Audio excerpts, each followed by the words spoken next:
During the summer of ninth grade, my parents told me that we were going to India. I was excited because that meant we were going to visit Narsepali, our little village. So when I was 15 years old, I visited my home away from home. With no internet, I was free from the chains of the materialistic world I grew up in. I felt safe in the shade of the mango trees. The warm dirt under my toes was so comforting. I loved waking up to the squeaks of the baby chicks and the grunts of the buffaloes. It wasn't just my connection to nature that made this place so wonderful. I was surrounded by 12 nieces and nephews, my cousins and their wives, and my uncles and aunts. I was so close with these people, I called my cousins Anna, which means brother, and their wives Vodina, which means sister-in-law. My Annas loved me, they took care of me. They drove me around on their motorcycles, they showered me with treats and candies, they let me play with the buffaloes and chicks, and they even took me exploring through the rice fields. I respected my Annas and I loved my Annas. So, what do you do when you find out that someone you hold so dear could be the perpetrator of such terrible actions? When I was 15 years old, I found out that my home away from home was a prison. I woke up like I always did, but this time I found my Vladina crying in a corner. Before I could approach her, I was pulled in. My questions were silenced. I was too little, too young to understand. I was told girls shouldn't be questioning their elders. That night, I overheard my dad and my cousin talking, and I knew what had happened. My cousin came home drunk the night before and beat her, and apparently it wasn't the first time. Denial rushed through my veins. How is this possible? Until then, my parents tried so hard to keep me in this happy bubble. Growing up in America, I was unaware of the issues in my village. Regardless of my gender, I was given an education and an opportunity, and I took these for granted. But my bubble finally popped in about time because I needed to open my eyes. My Vodina, the one that was physically abused, was a teacher, and she was forced to quit her job after marriage. My aunt, her mother-in-law, made her quit because a woman's duty is in the kitchen. My other Vodina was forced to have a fourth child against her will because the first three were girls.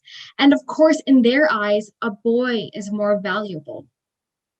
Luckily, the fourth was a boy, or she might have ended up like my cousin. Now, you may be wondering what happened to my cousin. Her name is Varalakshmi, and her sin was being the mother of four girls.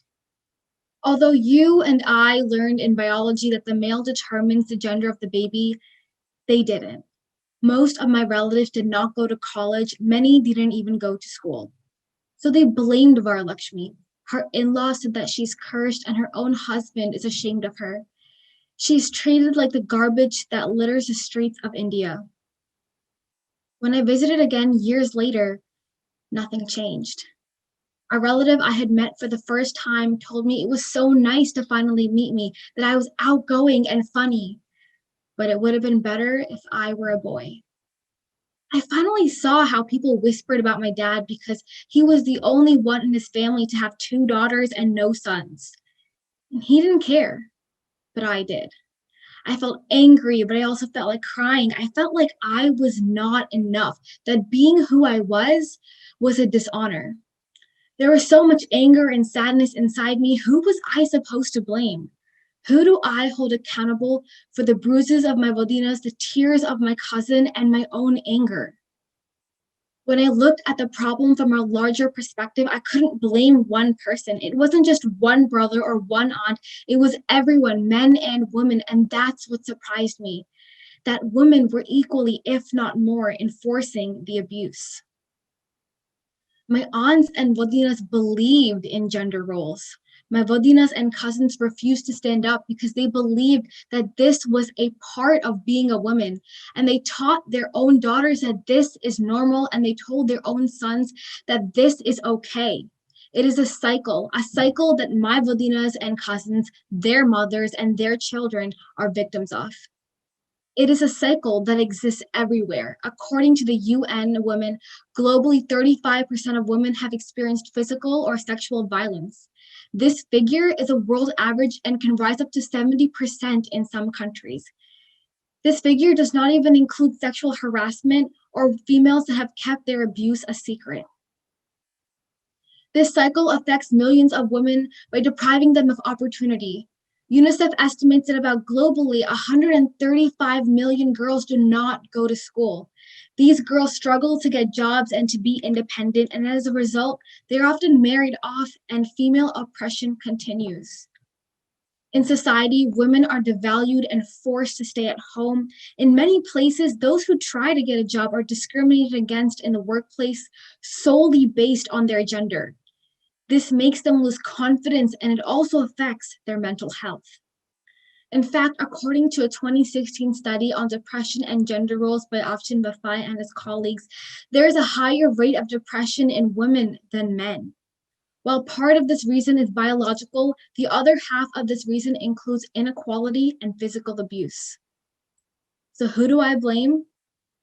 I blame the culture of misogyny that extends its reach to every corner of the world. I blame the belief that women are inferior, unimportant objects compared to men. This belief that has taken root so deep in my village that I cannot pull them out alone. Every time I go to visit, my dad and I teach them about equal responsibility and equal respect. But for them, they have known nothing but female submission and male dominance. So many dismiss my words, but for some, it gives them hope.